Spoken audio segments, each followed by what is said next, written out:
Como sabéis, la recuperación en el deporte se ha convertido en este momento un factor clave a priori, dado que los equipos cada vez compiten más y entrenan menos. Además, los modelos de competición cada vez son más exigentes y en menos de 48 horas tienes que viajar para volver a competir. Gestionar la pila durante una temporada deportiva en un club de élite es realmente complicado y el sistema biológico no permite tener tantos puntos de forma como a priori potencial teórico de partidos en los que tú tengas que estar en pico de puesta a punto. Por tanto, o la gestionamos bien o no llegamos a final de temporada. El modelo que vamos a hacer es para un deporte de equipo indoor como el baloncesto, pero el transfer es perfectamente aplicable a otros deportes de equipo indoor-outdoor, siempre entendiendo que hay modelos de comprensión de fatiga de determinados sistemas que tienen un deporte u otro.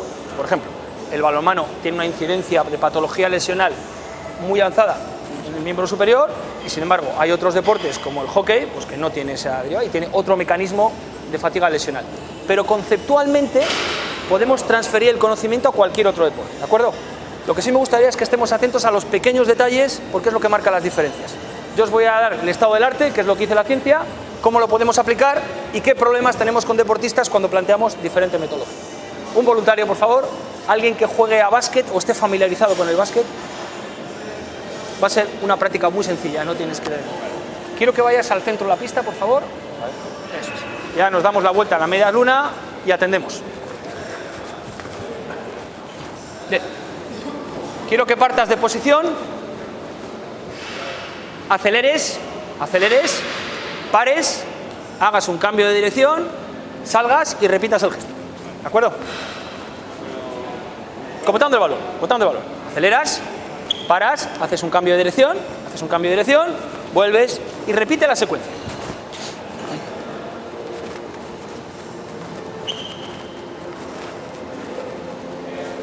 Bien, vamos a repetir el mismo concepto, pero cuando salgas hacia un lado, haz un salto hacia arriba, coge un rebote, aterriza, frena y sal hacia uno de los lados. ¿Pero salgo recto o hacia atrás? Hacia uno de los lados, cruzado.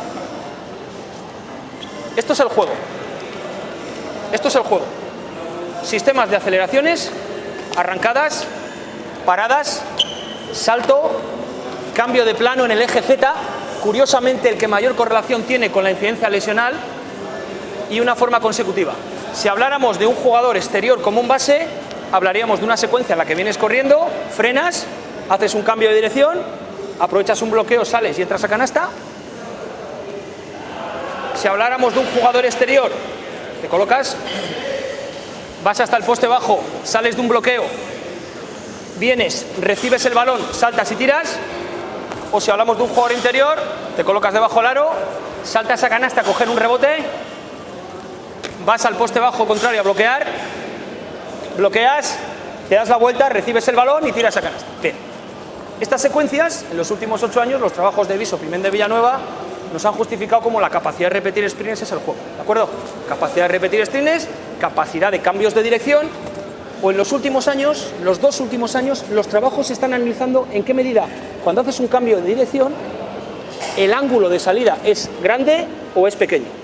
Cuanto más pequeño es el ángulo, más diferencia y más ventaja sacas con respecto al rival. También sabemos que lo que más estrés muscular genera es cuando un deportista viene en carrera y frena. Frena de golpe. Bien. Habrá que saber si la situación de frenado viene por miembro dominante o no dominante. Primera idea.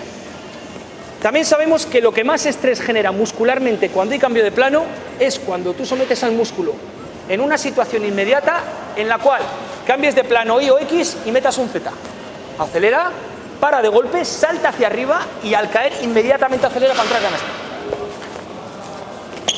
Eso es lo que más estrés genera.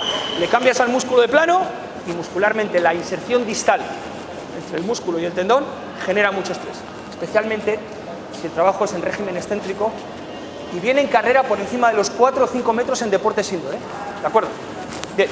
Por tanto, evidentemente, el mecanismo de fatiga a priori de un deporte colectivo indoor viene por una fatiga de tipo localizada, musculoesquelética, distal, miembro inferior, y si fuéramos más concretos dependería del deporte. Fútbol, balonmano, baloncesto, parte posterior, inserción medial, isquio, glúteo, tricesural, cuádriceps. Ese es el mecanismo. Muscular, cuidado, pero no solo el músculo es el que capaz de absorber la reacción. El tendón también experimenta muchos cambios, ¿de acuerdo? Quiero que juguemos una situación de 1-1 como si jugarais un partido.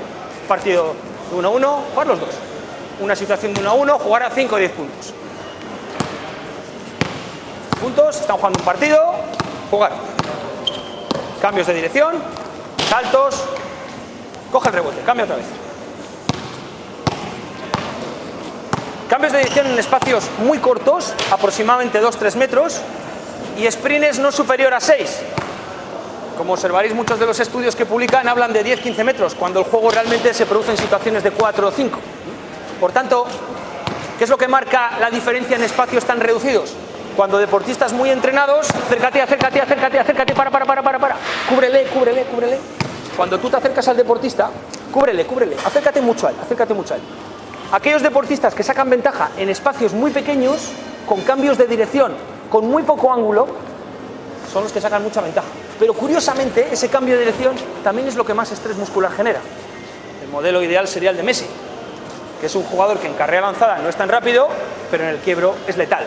Sin embargo, Cristiano Ronaldo, cuando coge aceleración, es imparable, y sin embargo su patrón muscular no le permite hacer excesivos cambios de dirección porque no saca ventaja. ¿De acuerdo? Bien. Primera idea. Segunda idea. Vamos a saltar a coger un rebote. Y cuando saltéis, salta una vez sobre miembro dominante y otra sobre no dominante. Va. Siguiente idea importante. Salta a coger un rebote. Bien. Habitualmente la tendencia es a frenar con la pierna de potencia. ¿Estáis de acuerdo? Lo que pasa es que ¿cuántas veces frenas tú con una pierna con respecto a la otra? Intenta saltar y aterrizar con la no dominante. Complicado. No sacas tantas ventajas. Por tanto, el deporte, aunque lo queramos, es siempre no axial en el sentido de que los dos miembros no trabajan a la vez. Por lo tanto, esa unilateralidad hace que tengamos que plantearnos si en un patrón de eje el miembro dominante está más estresado muscularmente que el miembro no dominante. ¿Me explico? Siguiente detalle importante. Y tercer detalle importante. ¿Cuál pensáis que es el mecanismo por el cual los deportistas, cuando están en el minuto 40, 45 de juego y están a punto de jugarse un título o ganar una final y se colocan en una situación de poste bajo, tú le das el balón y tu mecanismo lanza orden y la neurona aferente dice salta, y tú vas a saltar y tu músculo, que no es inteligente, no puede generar estrés? ¿Cuál es? Salta y ya no saltas. Y hablas con los deportistas cuando acaba el partido y les preguntas ¿qué sensaciones tienes?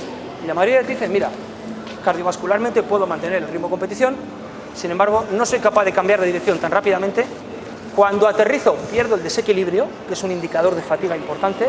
Y dos, cada vez que toque frenar en carrera, mi miembro dominante ya no es capaz de establecer mi centro de gravedad. ¿De acuerdo? Por tanto, si esos son los patrones que generan estrés musculoesquelético en un deporte indoor como el baloncesto, vamos a ver qué mecanismos tenemos para recuperarnos.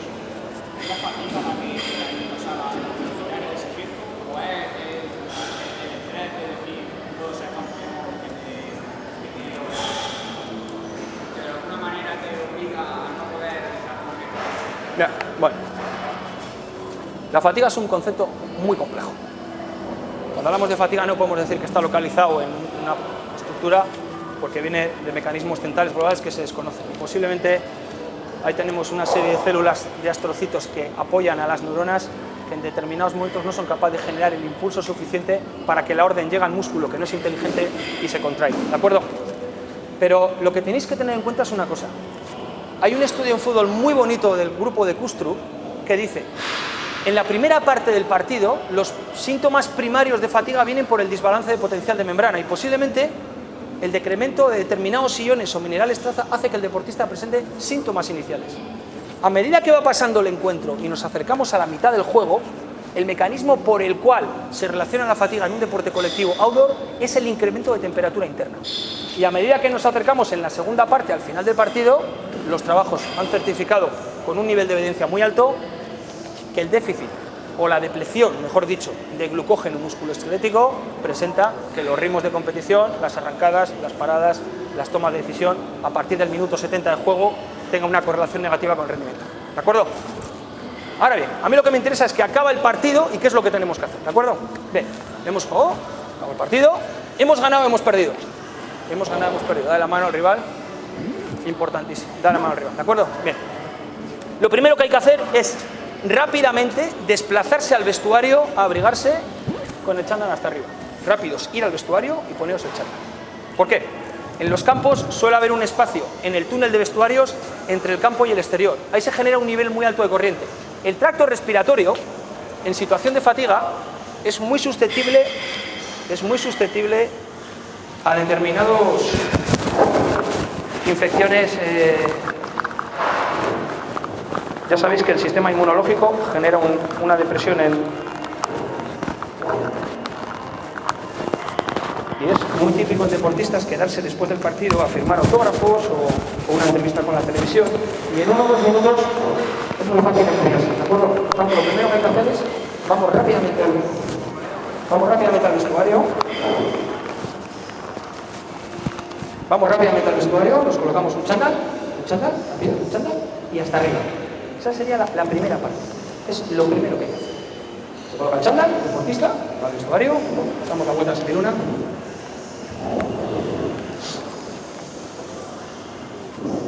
Bien.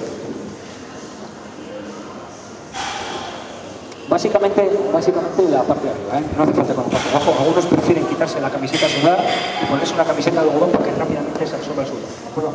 Pero sobre todo el tracto respiratorio. Insisto, en los túneles de los campos se genera mucha corriente y si tú te quedas hablando con la prensa o firmando un autógrafo es muy fácil de enfriarse, ¿de acuerdo? La agregas y a partir de ahí la primera estrategia es que en el vestuario el deportista tenga preparado su botellín de agua con su número, en una proporción aproximada. Sí. En una proporción aproximada de medio litro para intentarnos hidratar en la primera parte, básicamente a base de líquido con minerales ad hoc, es decir, después de haberle hecho una analítica y ver qué déficit presenta, solo a nivel individual, con su número y con una temperatura aproximadamente entre 5 y 6 grados. Es el punto de temperatura donde vamos a conseguir rebajar la temperatura núcleo, ¿de acuerdo? Por tanto, esta primera estrategia es, por un lado, hidratante, 2, va con un contenido importante, ligeramente isosmolar, en la proporción, en el déficit que cada uno presente en la analítica que previamente hemos gestionado para ver cómo responde a la alta intensidad y a una temperatura de 5 o 6 grados. Bien, si lo hiciéramos bien, tendría apuntado su número, Igor Ustik, y en el vaso tendría una pajita como las que veis la Coca-Cola, y la forma de beber el líquido, evidentemente, no es a tragos, sino es a sorbos. Primera estrategia, ¿por qué? 1, porque el vaciado gástrico nos va a permitir que se absorba mucho mejor si el agua va entrando poco a poco a que si la bebemos de golpe. Primera idea. Segunda idea, la temperatura de 5 o 6 grados es la que baja la temperatura núcleo. Y 2, para que haya mayor absorción intestinal, mejor tenemos una dinámica en la que tú vayas absorbiendo que en la que tragas de golpe. ¿De acuerdo? Primera estrategia. Hemos bebido, vamos, tragos solitos. Y ese es el periodo en el que en el vestuario el jugador está sentado, y hay que dejarle. El jugador se ha sentado y hay que dejarles, a los deportistas hay que dejarles un rato. Si han perdido, no hay moral para poder explicar las cosas, y si hemos ganado hay demasiada euforia. Hay que dejarles un rato en el vestuario, se sientan, algunos se quitan las zapatillas, las botas y están tranquilamente hablando unos con otros. Y bueno, hay que dejar 5 o 6 minutos. El objetivo es que en los 10-15, posterior a la finalización del encuentro, ellos inmediatamente hayan bebido ese medio litro. Louis Burke, que es posiblemente la persona que mejor ha desarrollado trabajos prácticos con la selección australiana, dice que hay que recuperar el 150 de líquido perdido con respecto al pre. Si pisáramos a un deportista, podríamos ver que su peso se modifica alrededor de 1.200, 1.500, por lo tanto tendríamos que volver a recuperar el peso, ¿de acuerdo? Y está bebiendo el agua, vas bebiendo, les dejas, ellos hablan un rato, entra el entrenador, cierran el vestuario y le dejamos 10-15 minutos. A partir de ahí, los jugadores se van levantando tranquilamente y el siguiente paso es la recuperación activa, o lo que comúnmente nos han enseñado a los que hemos estudiado en EF, la vuelta a la calma. ¿De acuerdo? Bien. Yo recuerdo hace unos años cuando vino el Real Madrid a jugar un partido contra el Milán salió del campo y al acabar el partido salieron a trotar 20 minutos y salió al día siguiente en el marca.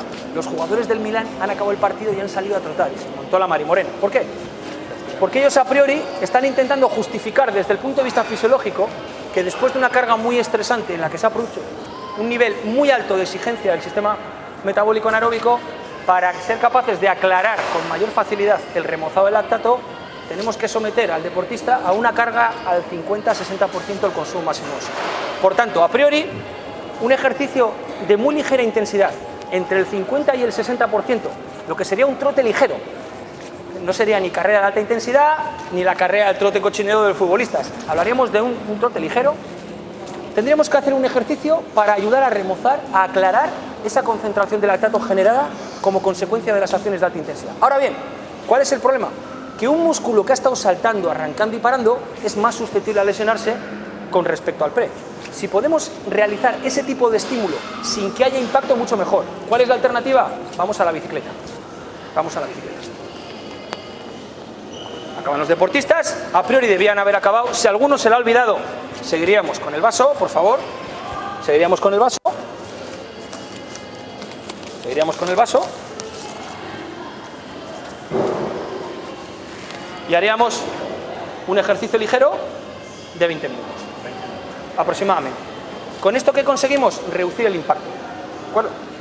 Si se diera el caso en el que el estadio hay una piscina pequeña, como en muchos de los campos de fútbol de primera línea, podríamos hacer el ejercicio, en vez de en bici, de forma con running pool, corriendo en el agua, nos ponemos un corcho, simulamos el gesto de carrera y no hay impacto. ¿Con eso qué conseguimos? Que el gesto sea prácticamente el mismo, que no hay impacto en el agua y que de manera progresiva el sistema nervioso y el vago vaya entrando paulatinamente para hacer un proceso natural de homeostasis y de equilibrio tónico. ¿De acuerdo? Eso sería lo ideal. Ahora bien, nunca vamos a tener, a priori, campos en los que haya para el equipo visitante una piscina ad hoc para hacer ese tipo de trabajo. Eso me parece un detalle interesante. Entonces están 10-15 minutos. En ese momento una buena estrategia, porque a los jugadores les cuesta, a los profesionales les cuesta es, ¿qué tal? Bien, el partido. Mira, me acaba de pasar el delegado la estadística. A ver qué te parece. Ya están distraídos, ¿de acuerdo? Le da la estadística, están no sé qué, se distraen, van bebiendo. Aplicación ciencia, aplicación práctica y luego la problemática del día a día. Ya les tienes entretenidos. Porque está, oye, ¿cuántos rebotes has cogido? Oye, tú te haces, vale, macho, yo tengo 3 y... Porque al final los jugadores son críos. Son niños jóvenes que lo tienen todo, pero no dejan de ser jóvenes adolescentes. ¿De acuerdo? Bien. Ya hemos dado el primer.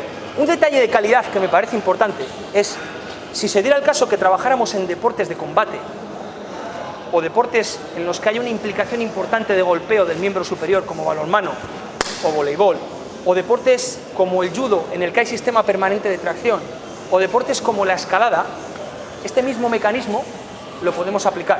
¿Te bajas, por favor? ¿Te bajas, por favor? Un voluntario, si me ayuda. Un voluntario, Tomás. Dais la vuelta a la bicicleta, apoyáis esto en el suelo. Dar la vuelta a la bicicleta. Sí. Apoyar esto en el suelo. Esto, en el suelo. Ah, vale. Eso es.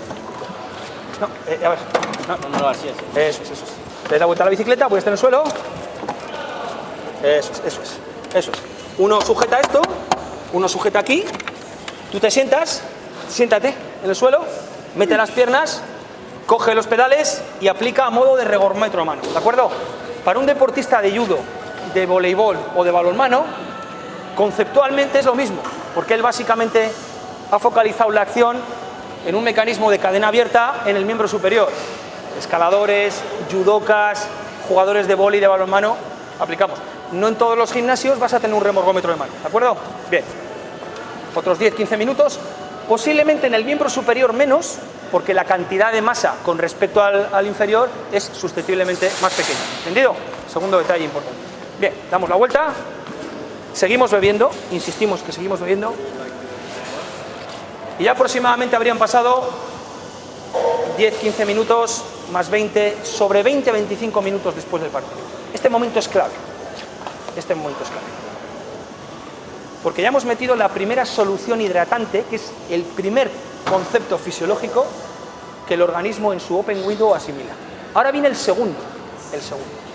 Tendría el delegado y el utillero del equipo otra caja de botellas detrás de esta, con diferente formato. Ya no sería una botella de agua, sería un bote de estos de ciclismo, con su número, en el cual habría una composición no solo hidratante, sino energética.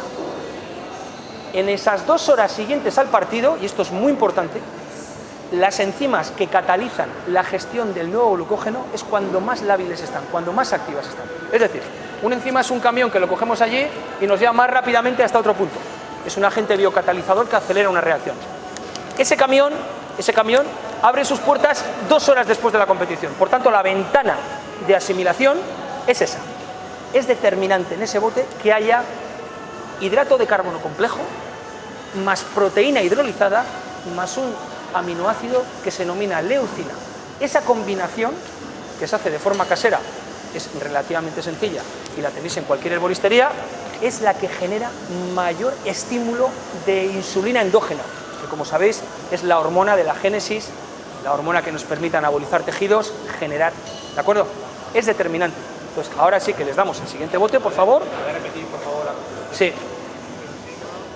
Hidrato de carbono, a razón de 0,3 gramos por kilo.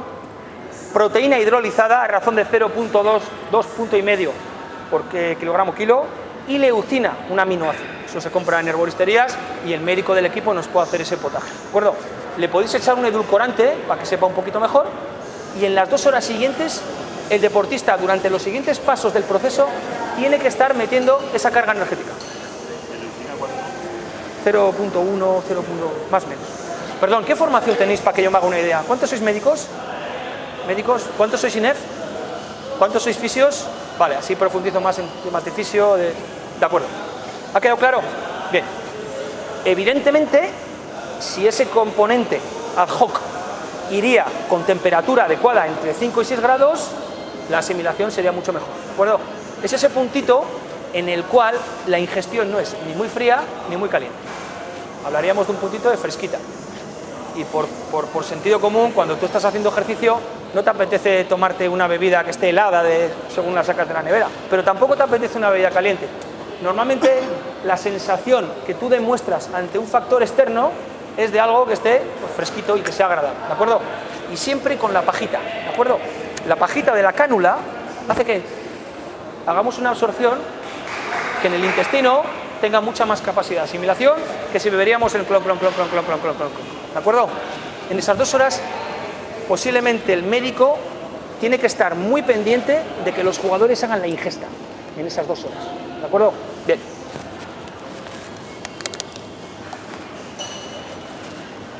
Primera sinergia con el médico del equipo, ¿de acuerdo? Segunda sinergia con fisios y readaptadores.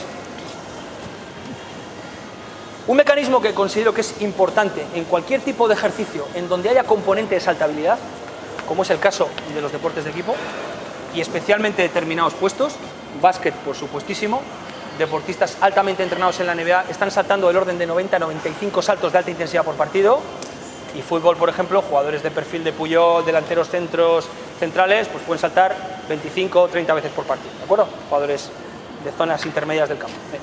Cada vez que realizamos acciones de alta intensidad, especialmente en superficie de contacto que no absorbe, como no es el caso del campo de fútbol, pero sí desde la pista indoor, saltamos, estamos produciendo un estrés mecánico importantísimo en 2 zonas altamente localizadas desde el punto de vista de musculatura tónica. Una es la región dorsolumbar y luego, señores, tenemos un sistema por el cual pasan todos los cables que se llama la columna vertebral, que tiene cierto margen de flexibilidad, porque tiene unos núcleos pulposos entre discos que hace que tengamos cierto margen de recorrido.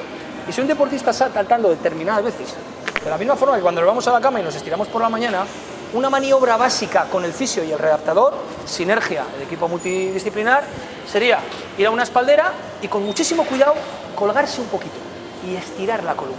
Colgarse un poquito. Cuidado, cuidado. No hablo de que hagáis una maniobra estresante, hablo de que os colguéis muy suave para estirar. Y que esa espalda, esa zona dorsolumbar, esa zona posterior, quede un poquito liberada de estrés. Por lo tanto, te colocas, te sientas de pies, coges las 2 anillas, y muy suave haces una flexión, siempre en cadena cerrada para que no haya una situación de impacto y cuando estás estiras, ¿de acuerdo? Eso es, muy suave y ahora vas liberando las piernas muy suave y ahí. Hay algunos que les gusta hacer una pequeña rotación interna, sobre todo jugadores de voleibol o jugadores de balonmano que han suprautilizado el miembro inferior en cadena abierta para lanzamiento, en el cual pues hace una pequeña rotación hacia un lado y hacia otro, ¿de acuerdo? Bien, siguiente paso. También sinergia con fisioterapeuta readaptador. Bien, evidentemente esa cadena mecánica que necesita un equilibrio, cuando tú has saltado tantas veces, no en el eje vertical, porque el deporte moderno es triaxial. Tú cuando saltas a coger un rebote nunca saltas aquí.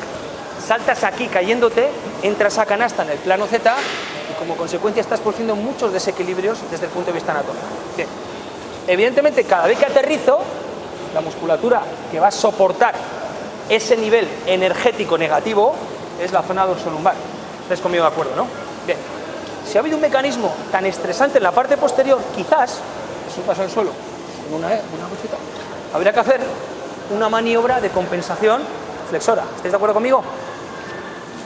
Estoy hablando de hacer abdominales.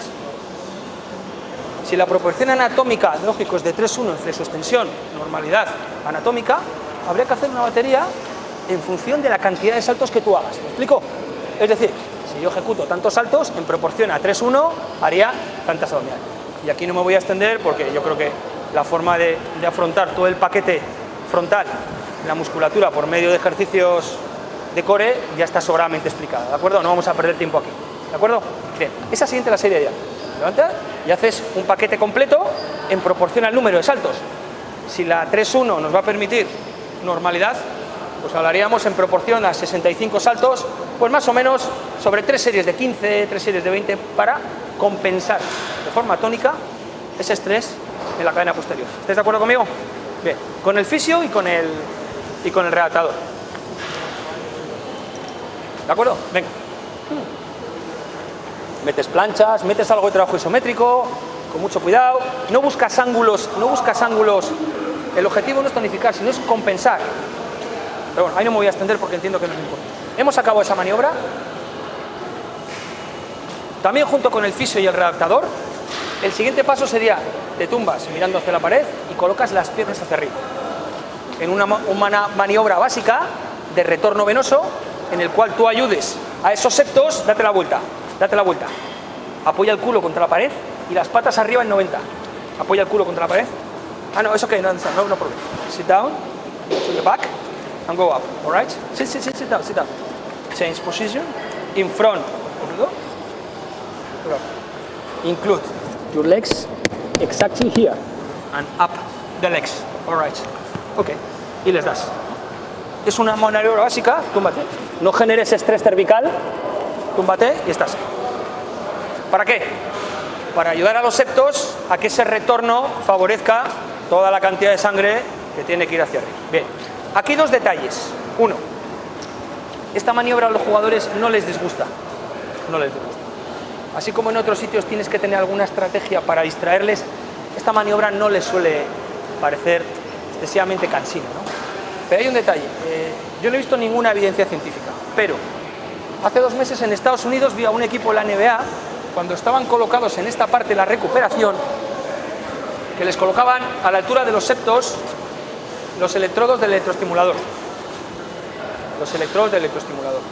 Y al efecto de retorno venoso le añadían el programa de capilarización 1, 2, cooperación activa, para generar un estímulo que ayudara un poquito al septo a... ¿Sabes que el septo es una válvula que nos permite sacar la sangre? Vale. No hay evidencia, no hay estudios que demuestren con un grupo bien controlado que por hacer eso tú mejoras tu maniobra de retorno, pero puede ser interesante que sobre un mismo concepto 2 estrategias de forma endógena y exógena puedan ayudar a que toda esa sangre retorne rápidamente, antigravitatoriamente hacia el corazón, ¿de acuerdo? Insisto, aquí no hay problemas metodológicos porque a los deportistas no les cansa demasiado. Bien, hemos acabado y traemos esto aquí y traemos la tabla ahí. Traemos la tabla a escala de bono. Bien.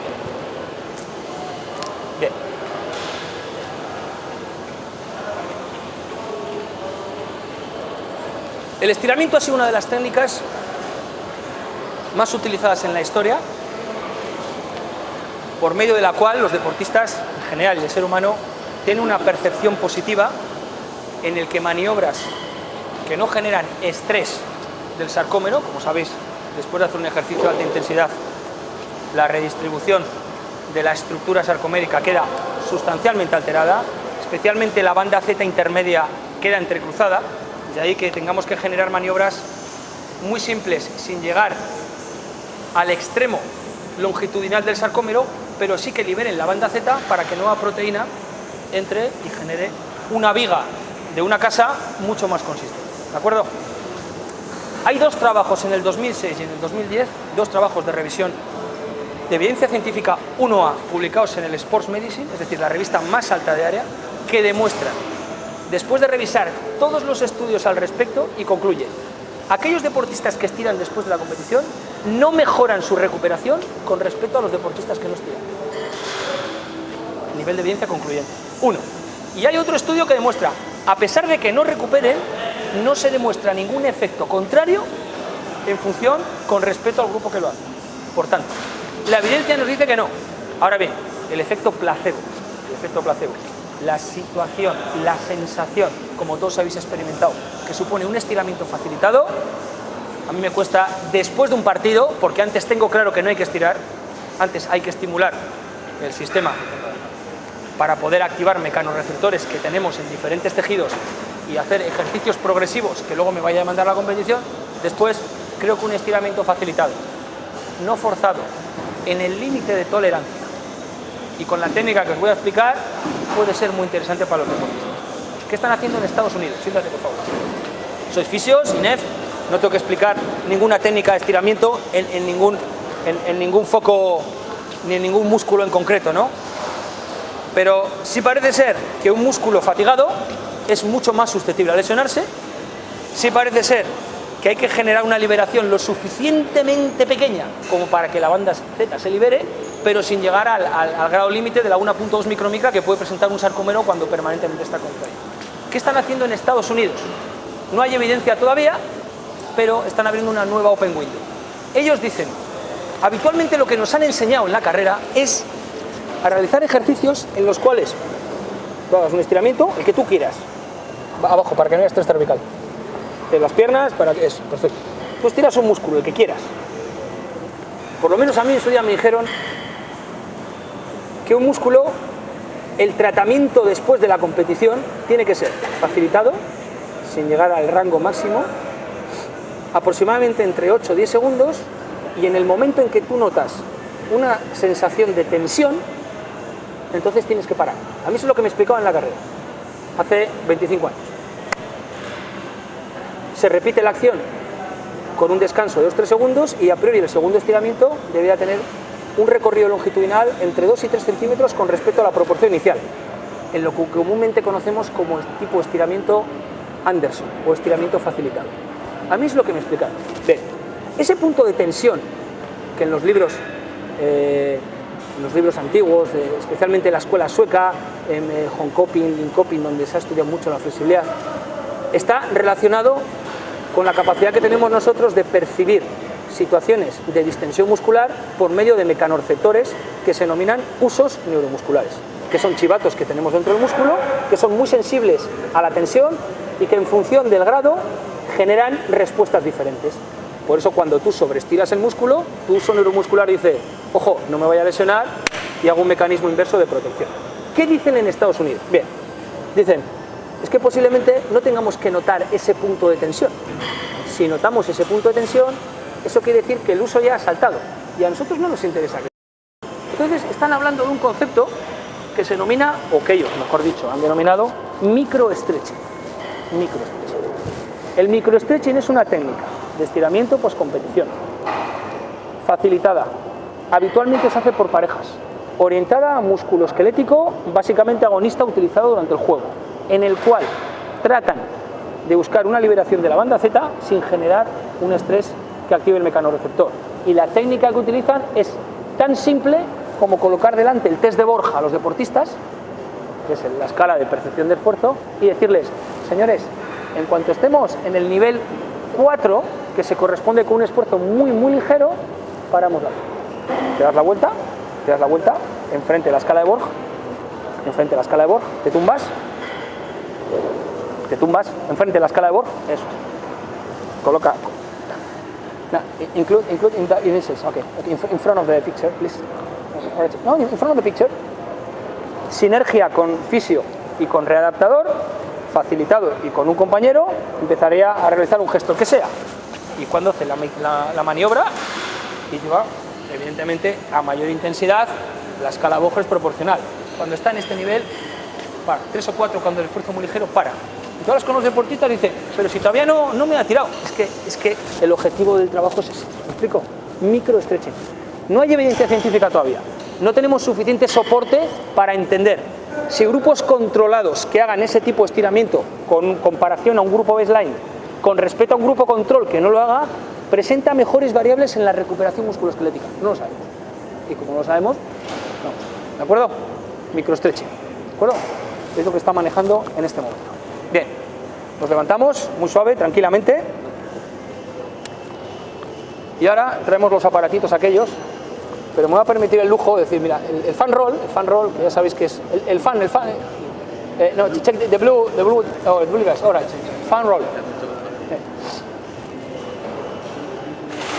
Este mecanismo tan básico de masaje miofascial que llaman los técnicos es un aparato básico, útil, pero hace 20 años los rusos en los campeonatos del mundo de baloncesto, date la vuelta por favor, un balón de baloncesto, túmbate boca abajo, excuse me, include the side, alright, change position, alright, yeah.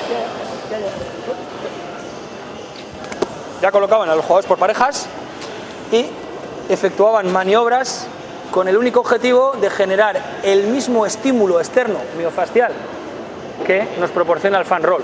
Y los jugadores rusos de 2.10, unos compañeros con otros, hacían técnicas de pequeña presión en los músculos, especialmente en zonas de inserción donde se genera estrés, y los deportistas lo describían como maniobras muy agradables.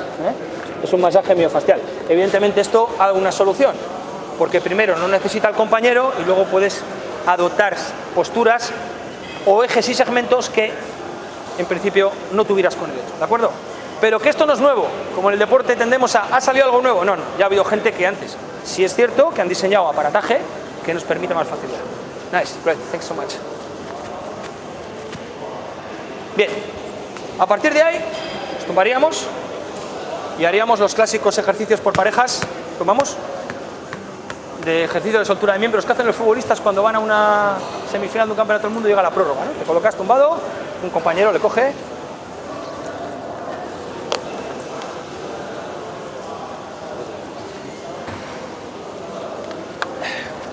Ya. Okay.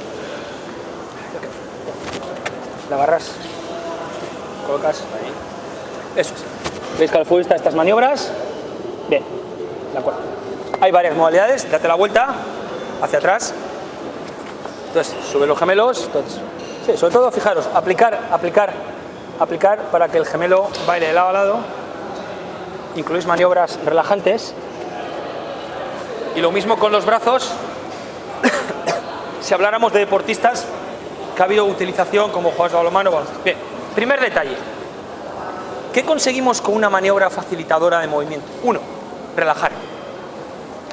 Pero una vez que pase esa primera fase en la que ha relajado y el músculo está más dúctil, sí es interesante hacer otro tipo de maniobra en la cual, por medio de un mecanismo de onda, favorezcas el sistema de retorno de aquellas ramificaciones de las motoneuronas que llegan hasta el músculo, para de una forma ordenada, de alguna forma ayudar a que el vago de forma progresiva vaya entrando en acción. ¿Me explico?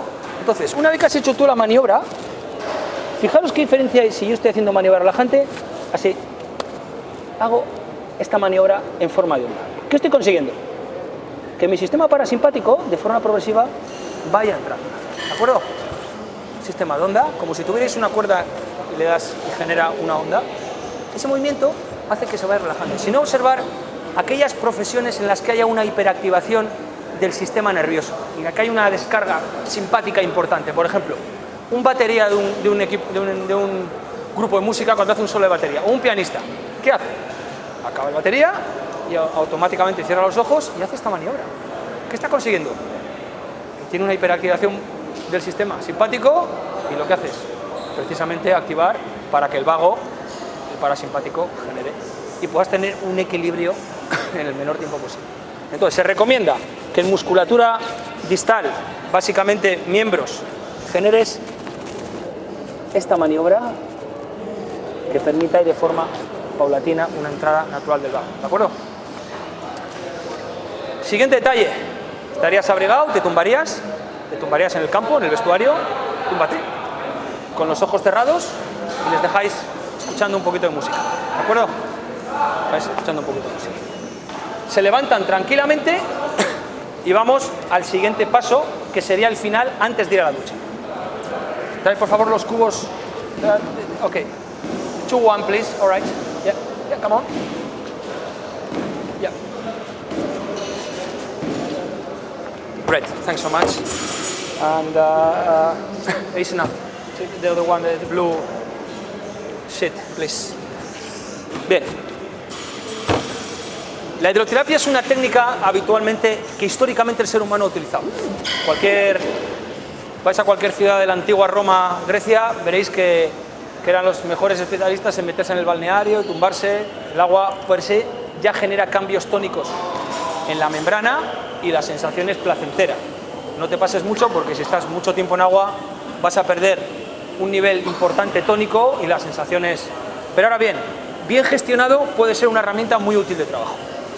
Se ha publicado muchísimo sobre inmersión en agua helada, muchísimo, creedme, en los últimos 10 años, muchísimo. Ahora bien, los dos trabajos de metaanálisis que concluyen, conclusiones concluyentes, valga la redundancia, nos dicen que, uno, no por realizar una inmersión de cuerpo completo, tú te vas a recuperar mejor. No por realizar una inmersión completa, no te vas a recuperar. Por tanto, ya conceptualmente es interesante, colocas el blue sheet. Que la primera idea es que el deportista, colócate aquí, okay, sit down, include here, so up, right, include legs, yeah, here, perfecto, oh yeah, the next one, both, okay, colócalo. Esta es la primera idea, hasta las crestas ilíacas, por lo tanto hablaríamos de una pileta que aproximadamente llegará hasta aquí. No por incluir tu cuerpo completo en agua, tú presentas mejores variables de recuperación, a pesar de que la percepción sí nos dé efectos positivos. ¿Eso qué quiere decir? Que muchas de las técnicas a las que sometemos a nuestro organismo vienen determinadas por la percepción sensorial externa que tiene una barrera tan compleja como es la piel, que tú notas, sientes, pero realmente no tiene un efecto a nivel muscular, ¿de acuerdo? Bien, segunda idea importante. A pesar de la controversia que hay de trabajos, donde hay consenso internacional es en la temperatura del efecto, y esa es, como veis, 10 grados. Ese es el punto de temperatura donde se han encontrado efectos modelados. Siguiente idea. Tercera idea. ¿Qué nos dicen los dos trabajos publicados? Que meterse en el cuerpo completo no tiene efecto, pero que meterse en agua fría, fresquita, a esta temperatura, tiene un efecto moderado. Tiene un efecto moderado después de revisar 425 trabajos. 425. Es el estado del arte y el conocimiento y el peso que tiene. Concluye que tiene un efecto moderado. Es decir, aquellos deportistas que después de un estrés musculoesquelético en deportes en los que hay arrancada, parada y cambio de plano, hagan una inmersión de cuerpo hasta la cresta ilíaca con 10 grados durante el tiempo que ahora veremos, tiene un efecto moderado y ayuda a la recuperación. ¿De acuerdo? Ese es el estado del arte. Ese es el estado del arte. El problema de los metaanálisis es que como los niveles de probabilidad no son exactos, son tamaños menores, va a llegar un momento en que las conclusiones no sean concluyentes. Por eso ahora están pidiendo en los estudios la probabilidad igual, no menor a 0.0. ¿De acuerdo? Siguiente idea. Tiempo. Siguiente idea, tiempo. Bien. Se han evaluado trabajos desde 10-15 segundos hasta minuto, 2 minutos. Parece ser que el efecto más potente está alrededor de 30-40 segundos. 30-40 segundos. ¿De acuerdo? Ese es el estado del arte. Eso es la conclusión. Ahora vamos con la aplicación práctica. Punto 1. Si estamos con deportistas de raza negra, mucho cuidado, porque la grasa subcutánea es mucho menor que la de la raza blanca y los jugadores de color lo pasan realmente mal. Posiblemente no haya que hacerlo a 10, haya que hacerlo a 14-15 grados. Y ver a un jugador de la NBA llorar con 2,10 metros por meterse en agua fría es estremecedor. ¿De acuerdo? Con razas con un nivel de grasa subcutánea menor, raza aria y raza negra, que puede ser típica en equipos, un poquito más de temperatura. 2. En deportes intermitentes como el baloncesto se está manejando esta posibilidad. Métete 30-40 segundos, sal, estás 2 minutos fuera y vuelves a meterte. Y vuelves a meterte. Y vuelves a meterte. Eso. ¿Por qué? Dado que el carácter del esfuerzo es intermitente, la hipótesis inicial es: vamos a hacer un tipo de estímulo intermitente también. Y solo hay 2 estudios, pero están demostrando muy buenas correlaciones en favor del que hace 2. ¿Me explico? No hay conclusión, pero eso es una ventana abierta. Pueden ir por ahí los tips. Eso con respecto al conocimiento. Y 3, lo más importante, la experiencia personal. Sal, por favor, de ahí. Esto a los deportistas no les gusta. No les gusta. Has acabado un partido y cuando llega esta parte del protocolo, creando sinergia con el fisio, con el médico y con el readaptador, le dices a los jugadores: chicos, vamos al siguiente paso, por favor, vamos a hacer un baño de agua. Y puede haber 3 jugadores que te digan: perfecto, no hay ningún problema. ¿No quieres hacer baño de agua? No hay ningún problema. Nunca te enfrentes a un jugador. Nunca te enfrentes a un jugador, especialmente si es un jugador que tiene peso dentro del equipo. Que tu trabajo hable por ti, que tu peso te dé la razón. Ningún problema. ¿Quiénes queréis hacer el baño? ¿Veis la diferencia? Posiblemente los jugadores juveniles o los que se tengan que ganar el puesto, o los que sean más sensatos o tengan más edad, quieran venir contigo. No te enfrentes a él. Chicos, vamos, no digas nada. Y hacéis el protocolo. Es tanta la diferencia que al día siguiente, que los jugadores hablan entre ellos, dirán: coach, mañana después del partido hacemos baño. Porque la percepción es espectacular, y si no, probarla vosotros. ¿De acuerdo? Primera idea, no enfrentarte nunca a un deportista, ¿vale? Van a hablar con ellos: oye, ¿qué tal esta chorrada? Oye, no seas gilipollas, que hemos hecho el baño y esto funciona, ¿de acuerdo? Bien, siguiente idea metodológica. En ese sistema de convencimiento en el que tú tienes que gestionar al jugador y convencerle, una vez que ha decidido que viene contigo, le dices: hoy vamos a hacer un protocolo de baño en inmersión en agua fría, en el cual vais a hacer 2-2-2. Le dices: vas a hacer la primera parte, pero solo mete una pierna. Y no dices nada más. Ya está. Es tanta la diferencia que él va a percibir al día siguiente entre una y otra, que se acabó el problema. Él te va a decir: mañana, coach, vamos a hacer baños de contraste. ¿Ha quedado? ¿Ha quedado claro? ¿Ha quedado claro? Esa es la experiencia personal cuando trabajas con deportistas que te miran a la cara, que son profesionales y te dicen, y te están echando un pulso. ¿De acuerdo? Vamos a hacer una cosa. Mete una pierna y la otra no. ¿De acuerdo? Y ya está. Y no digas nada. Tu trabajo habla por ti. No convence de esta manera. No impongas. Que es el mayor error que hemos cometido cuando hemos salido de la carrera, que hemos impuesto. Hemos salido con muchas ideas, hay que hacer esto y esto, que no. Estamos en un equipo multidisciplinar, lo importante es que entre el balón, somos técnicos de apoyo, siempre estamos en un escalafón por debajo del médico, él toma decisiones, genera transferencia y siempre para ayudar, y en un segundo plano. Y si no, nos hemos equivocado, ir a la federación a hacer el curso de fútbol, ¿de acuerdo? El INEF, el Strength and Conditioning Coach, tiene que estar aquí. Es un técnico de apoyo, ¿me explico? ¿Me explico? Ahora bien, si el jugador ve efecto rápido en la dosis respuesta que tú le has aplicado, le vas a convencer y al día siguiente no va a hacer esto. Le vas a decir: cuélgate de la canasta, y se va a colgar. ¿Me explico? ¿Me explico? ¿Ha quedado claro? Bien. De la misma forma que hay este estudio metaanalítico demuestra que 10 en agua fría, el mismo trabajo demuestra que no por hacer contraste entre agua fría y agua caliente vayas a recuperar mejor. Y en este caso, en el segundo, el nivel de evidencia es muy bajo, prácticamente trivial. Por tanto, no merece la pena que hagamos contraste frío-calor. Cuando a priori, si tú sometes al sistema un contraste por efecto de temperatura, ¿qué hace el sistema de venoso de retorno? Una vasoconstricción, y cuando tú aplicas calor, una hiperdilatación. El efecto rebote genera que la amplitud de la vena sea mucho mayor. Si el canal de salida es más grande, a priori, fisiológicamente, el sistema de retorno saldrá antes. Sin embargo, los estudios que demuestran, después de analizar todo el estado del arte, dicen como conclusión 1A, que no aquellos deportistas que hacen esta maniobra tienen efecto en la recuperación, y es trivial, ¿de acuerdo? Por tanto, no hacerla. Inmersión en agua helada, 10 grados, ¿de acuerdo? 30-40, el límite de tolerancia, ¿vale? ¿De acuerdo? Bien. Este es el momento en que se van a la ducha. Llevaríamos aproximadamente entre hora 30 y hora 40. Vas a la ducha, go, take a shower please, come on in 10 minutes time, no more. Thanks so much. Y en este momento hay una cosa importante. Se van a duchar. Si el equipo tiene potencial, los clubes grandes, ¿qué están haciendo? Llaman un catering que viene al estadio, una comida parca y austera, como todos los que hemos comido cuando hemos ido de viaje en el mundo del deporte: ensalada, pasta, arroz, pechuga, pescado, arroz con leche y fruta, lo que hemos hecho todos durante años cuando vamos de viaje con los equipos, y que esa ingesta de hidrato de carbono complejo, después de haber metido en las 2 primeras horas la primera carga con leucina, en las 3 horas siguientes, antes de ir a la cama, volvamos a meter una sobrecarga, ¿de acuerdo?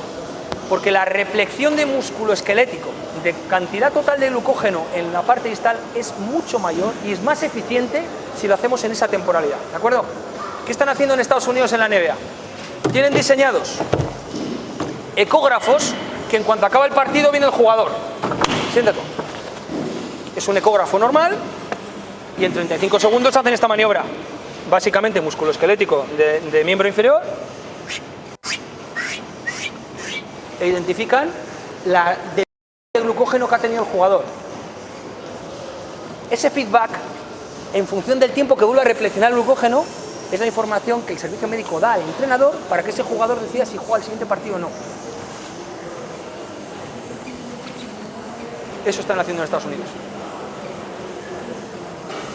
Muscle Sound. ¿De acuerdo? Eso es élite. Ahora bien, reflexionar el glucógeno perdido podemos tardar 52, 78 horas después de la respuesta musculoesquelética de cada uno.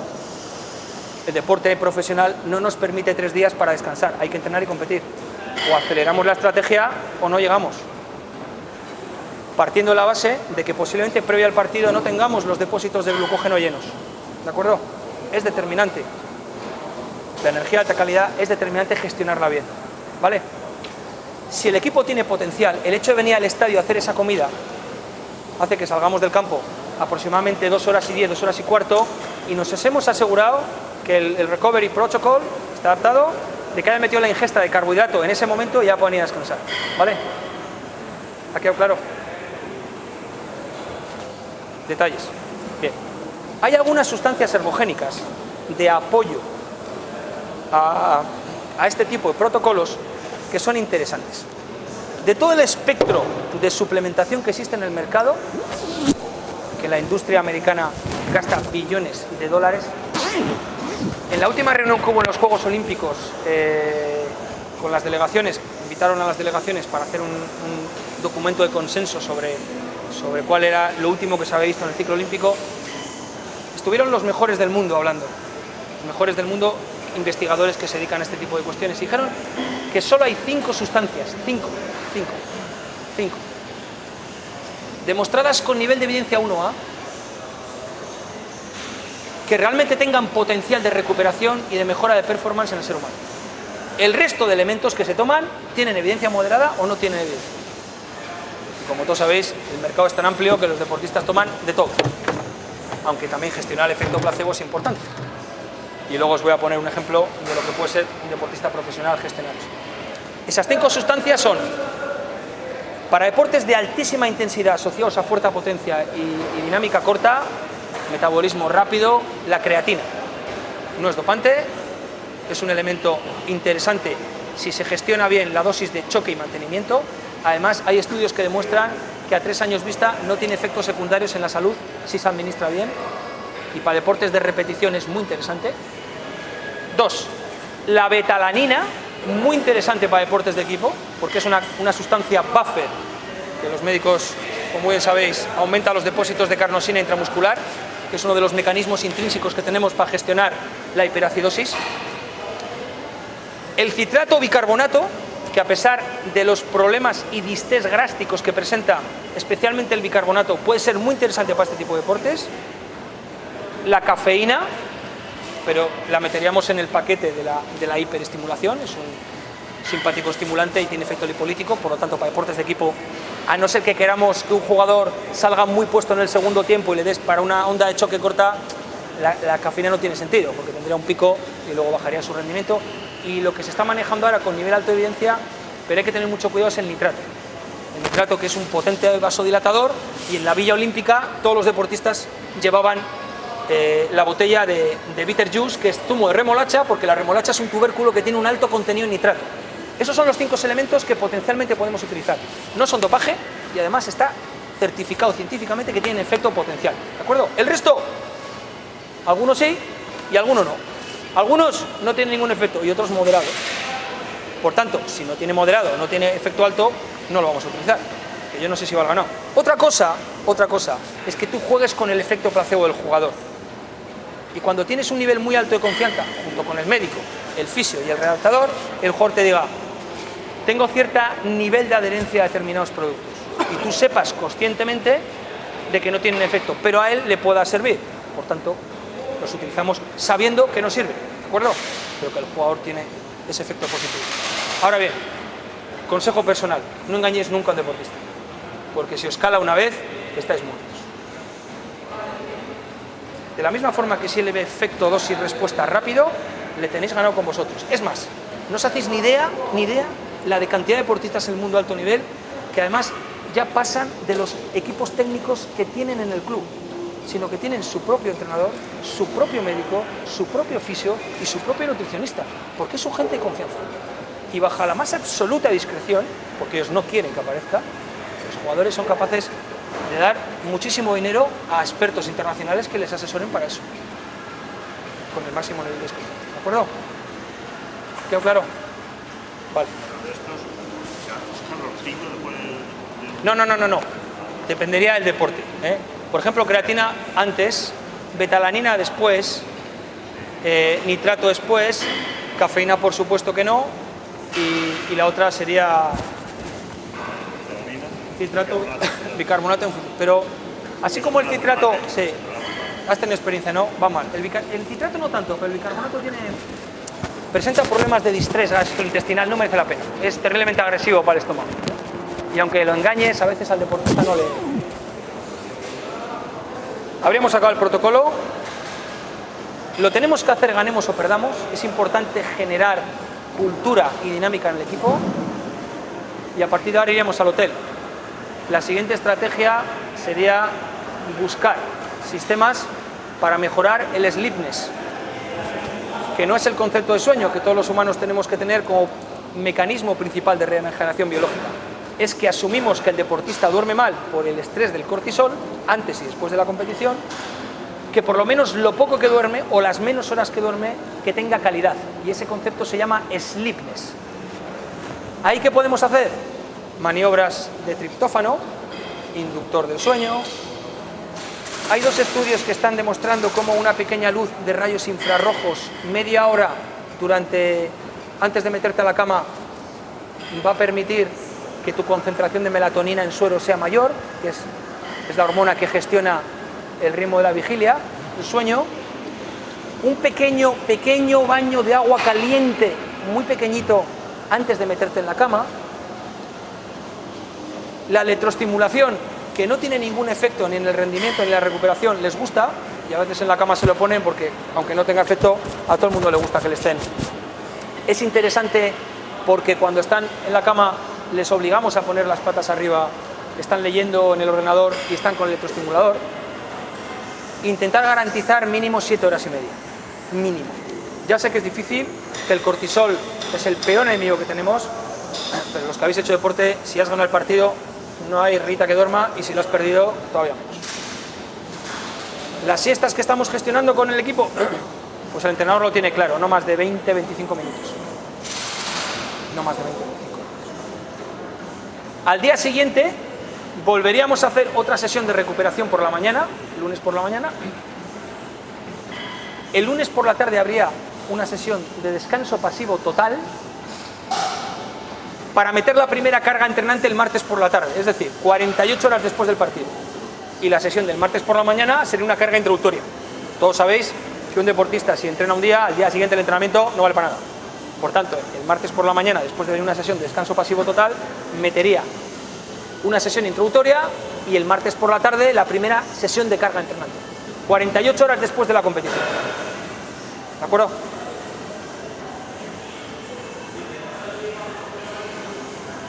¿Dudas? Lo que marca la diferencia son los pequeños detalles. Los pequeños detalles. Y de hacer con 10, de hacer con 20, de hacer con 1 minuto, de hacer con 5, de hacer con 4, de hacer con 10, de hacer 150 mililitros, hacer 200... Has dicho que la recuperación después de hidratación no tengamos nada más que agua y los minerales que si falta tiene que ser medio litro. No, 0,5. Sí. Y después la medida del recuperador, ¿de cuánto tiene que ser? Bueno, nosotros lo que solemos hacer, nos ha ido bien, es lo siguiente. Aquí va el número con una pegatina, 4. Entonces, yo les suelo poner, además, así como otras cosas lo hace el fisio, esto lo hago yo porque me gusta. Le pongo una línea aquí, los primeros 10 minutos esta, los primeros 10 esta, y los primeros... Chicos, primer trago, y ya les dejas 2 semanas y ya por inercia lo toman. De la misma forma que antes de ir al partido, les dejamos en el hall, cuando vamos a salir, se ponen la botella y van con la botella. Y saben que desde que salen del hall hasta que entran en el campo, después de orinar 2 veces, van con la botella. Y les digo, hasta el autobús esto, en el vestuario esto, y antes de salir al campo esto. Van con la pajita y van a matar. Esta bebida es la primera estrategia y la Open Window Eye es hidratante, exclusivamente hidratante. Ahí tienes que ser capaz de concentrar los déficits de minerales, traza que el deportista haya perdido en función de su analítica. Porque a todos no les puede dar lo mismo. Tú gestionas muy bien el sodio y tú tienes más problemas de potasio. Pues, evidentemente no puedo meter la misma solución isosmolar en uno que en otro. A la carta, ad hoc, como hacen en la NFL. ¿Qué cantidad sería de la medida? Hay que recuperar, Burke dice que hay que recuperar el 150% del peso perdido. Si tú pesas a un deportista prepos, normalmente gente muy entrenada, va a ir en la relación talla-peso, puede oscilar entre 1,8 2,2 la pérdida de peso. Básicamente por pérdida de sudor y líquido. Eso hay que recuperarlo y hay que recuperar el menor tiempo posible. Pero no bebiendo de golpe, con la cánula. Cánula de forma invertida. Y otra cosa, has dicho que el día siguiente Sí. que no hagan nada. No, yo no he dicho eso. 48 horas. Sí. No, yo no he dicho eso, Domingo, lunes, martes. AM, PM. Partido, domingo por la tarde. Lo importante en la recuperación es este eje, que incluye el sueño.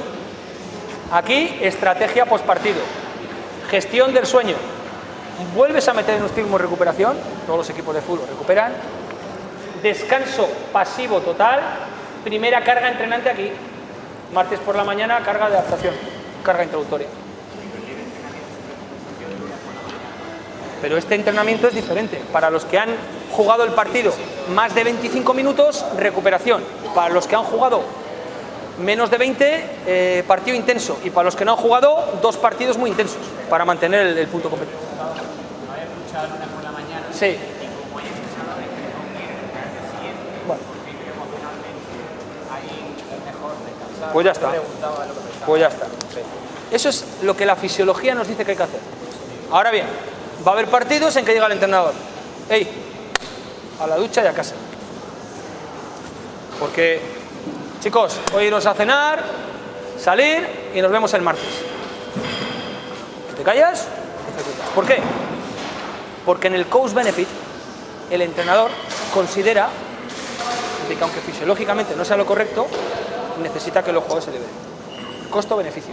Tú le dices, esto es lo que tenemos que hacer. Él sabe que hay que hacer el protocolo, pero él decide. Porque él no solo valora esto, valora más cosas. Tú te callas, perfecto coach, y asimilas. No te enfrentes. No te enfrentes. Y hay veces que cuando llevas 3 semanas entrenando a los jugadores hay que dejarles. Nosotros en una concentración de 6 semanas para un europeo, para un mundial, esto lo solíamos hacer cada 10-15 días sin decirles nada, chicos, fuera. Porque igual estábamos muy lejos de la competición siguiente, llevaban 3 días entrenando muy bien y dice, iros, y se iban. Y no decías nada. Y el jugador le agradece. A la siguiente hacemos. En 8 días vuelves a meter. Y ya cuando te acercas a la competición, ellos ya saben que o recuperas o no llegas. Especialmente la gente de más de 30, 32, máquina no da. Son ellos, son ellos los que te piden coach. O te van por noche, no he hecho baño, sube por favor en la bañera. Hablas con el médico, que la sinergia con el fisio, consultas, oye tal, siempre en equipo. sinergias profesionales, y el médico es en nuestra estructura la cabeza visible de la parte biológica, y es siempre con consecuencia. Y el ego aquí, que lo importante son los jugadores y el equipo. Porque como el ego esté aquí, no aquí, estás fuera. ¿De acuerdo? Lo importante es el jugador, no tú.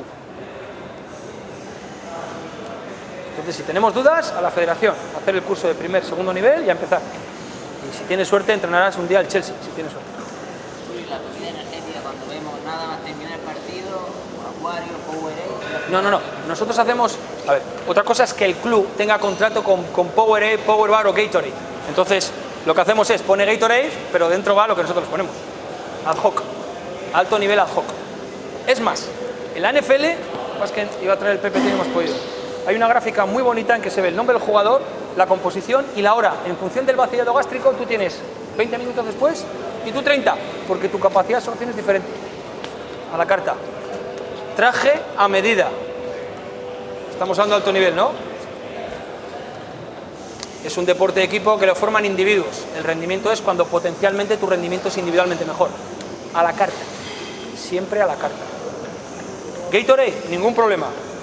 Pongo Gatorade, pero dame que con el nutricionista, el médico, hacemos ad hoc. En función de tus déficits analíticos previos y de tu gestión de determinados iones. Que aunque todos tenemos desbalances de potencial de membrana y hay alteración de sodio-potasio, hay incremento de potasio después, bueno, hay algunos minerales que todos no respondemos. Ante el magnesio, manganeso, todos no tenemos la misma respuesta. Entonces, a nivel muscular eso puede generar problemas.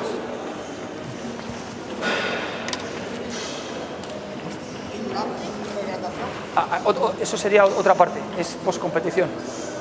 En el vestuario, en 15 minutos, habría otra estrategia. ¿Hay tiempo para hacerla? Pedro, ¿hay tiempo para hacerla? ¿Se ha ido? Si queréis lo hacemos, ¿hay tiempo? Bueno. Come on, Iván. Vete ahí. Juega un partido. Juega un partido con... Sí, estate con él. Muchísimas gracias. Encantado. Algún día nos enfrentaremos y será muy bonito. Juegan un partido, la estáis jugando. A mí este protocolo me parece interesante por muchas cosas. Estás jugando el partido, venga, juega, haz una entrada a canasta, 1-1. I want to play within, take a rebound or... Vale. Vale. Ha parado el árbitro. Tiempo. Desde que pita el árbitro hasta que tú tienes que salir ahí hay 15 minutos. 15. El deportista viene y suele entrar. Suele pasar 2-3 minutos hasta que entra. Entonces, entran los deportistas en el vestuario y se sientan. Siéntate. Ya han pasado 2-3 minutos. 15 minutos menos 3, 12. Si el jugador tiene que incorporarse al campo, tarda otros 3. 12 menos 3, 9. Y normalmente hay que estar 1 o 2 minutos antes, 7. Solo hay 7 para trabajar. En ese momento, nuestra labor siempre tiene que estar aquí. Porque lo más importante es el entrenador. Entonces están los jugadores sentados y nosotros nos tenemos que colocar aquí, en una esquinita. Porque el trabajo ya se ha hecho antes de salir al vestuario. Jugadores sentados en el banquillo y entrenador, assistant coach, dando conceptos exclusivamente tácticos y ondas de choque psicológico para reconducir la situación. En ese momento, cuando el jugador se ha sentado, tendrá aquí su bote. Entonces, otra vez insisto, a los jugadores cuando entran, dejarles 2-3 minutos tranquilos. Dejarles, estados tranquilos. Ahora está tranquilo, se sienta. A algunos les gusta cambiarse la camiseta, echan al medio al vestuario, viene el utillero y le pone la seca, se la pone. Algunos se quitan las botas, se cambian los calcetines. Dejarles 2-3 minutos tranquilos, dejarles. Dale, verás. Posiblemente el entrenador tampoco dé ningún instrucción, ¿de acuerdo? Entonces, en el descanso hay que hacer 3 cosas. 3. 1, hidratante. 2, energética. Y 3, temperatura. Tendría preparado el botellín, abre el botellín con una cánula, mirando al entrenador, mirando en todo momento y con esta. Y ahora tendrían otra botella y la instrucción que les damos es que tomen aproximadamente esta cantidad, la mitad, 2,50. Y aquí les ponemos otra línea. En total, más o menos, todos los equipos que he estado, he solido observar y apuntar, y los deportistas suelen dar 2-3 tragos. ¿Estarían? 2-3, baja, atendiendo al entrenador. Bien, cuando ha hecho el primer trago se sienta, y detrás, en la palomilla, tendría el chaleco de Cool Jacket, que es el chaleco antibalas que lleva dentro hielo. Quita el chaleco, se lo pone, se lo ata, es un chaleco de hielo, para bajar la temperatura interna. Se coloca el chaleco, está con él 3-4 minutos, volvería a echar el siguiente trago, viendo al entrenador, lo deja, sigue con el chaleco, el entrenador da ya la última orden de ánimo, de apoyo, tal, echa el tercero, el jugador se quita el Cool Jacket, lo deja detrás de la palomilla y ahí tienen 30 segundos para ir a orinar del primer tiempo y de lo que han bebido. Y ya salen al campo. Pero en esos 8 minutos que estamos dentro, por favor, nosotros aquí, O sea, no puede haber ninguna maniobra de interferencia en el jugador, porque si le distraes... ¿Me explico? Ese trabajo lo tenéis que haber hecho con el utillero y con el nutricionista antes de salir al campo. Fijaros la cantidad de botes que llevamos, para antes del partido, para durante y para después 2.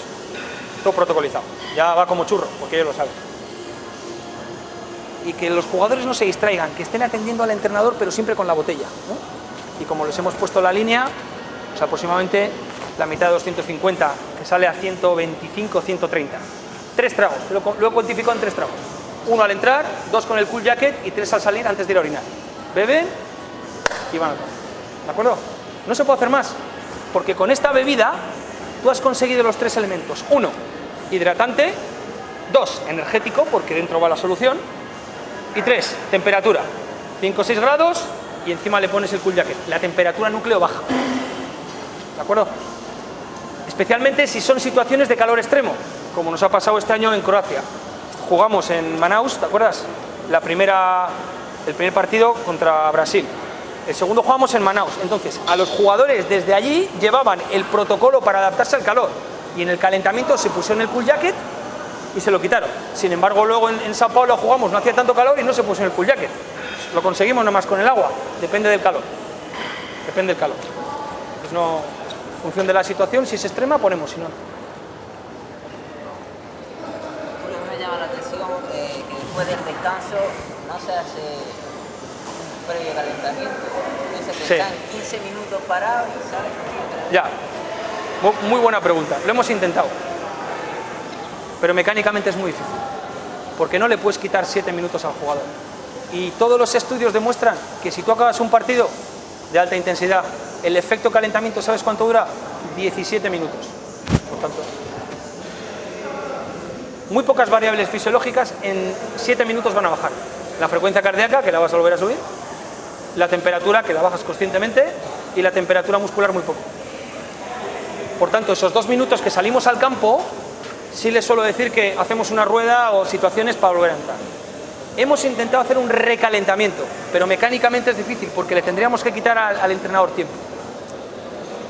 Y el entrenador necesita 7 minutos para bajar con la tablet, poner las 3 jugadas que hemos hecho mal e inmediatamente buscar una solución.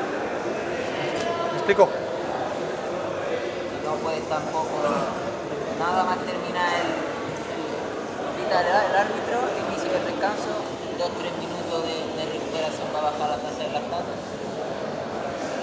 A ver, el lactato no es malo. El lactato no es malo. El lactato es un indicador de una vía energética preferencial de alta calidad que depende de cómo lo gestiones, puede ser bueno.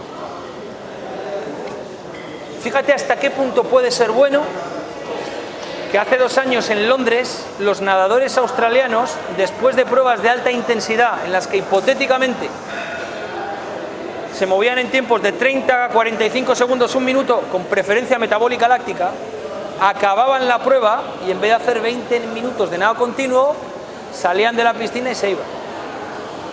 Ellos están manejando otra hipótesis y dicen, si el lactato se puede reciclar por vía Cori, porque tenemos 2 enzimas que son reversibles, que es la lactato deshidrogenasa FM o isoforma 3,5, ¿correcto? Y por vía Cori tú puedes conseguir nueva gluconeogénesis. Si yo tengo más lactato, generaré más sustrato energético. Y están manejando la hipótesis contraria y acaban los deportistas con pruebas de carácter láctico y salían de la piscina y no hacían ningún tipo de recuperación activa. Pero es una hipótesis, todavía no hay contraste. Todavía no hay un deportista analizando su variabilidad interindividual o un grupo control al que le sometes a ese tipo de trabajo y a otro no, para ver si la cinética aclarado puede presentar mayor activación de las isoformas L5 de 3, que es la porción del lactato deshidrogenasa que me permite reversibilidad con el piruvato, como muy bien sabréis los que habéis estudiado fisiología. ¿De acuerdo? Pero son hipótesis. En Australia el equipo australiano lo hizo en la Vía Olímpica.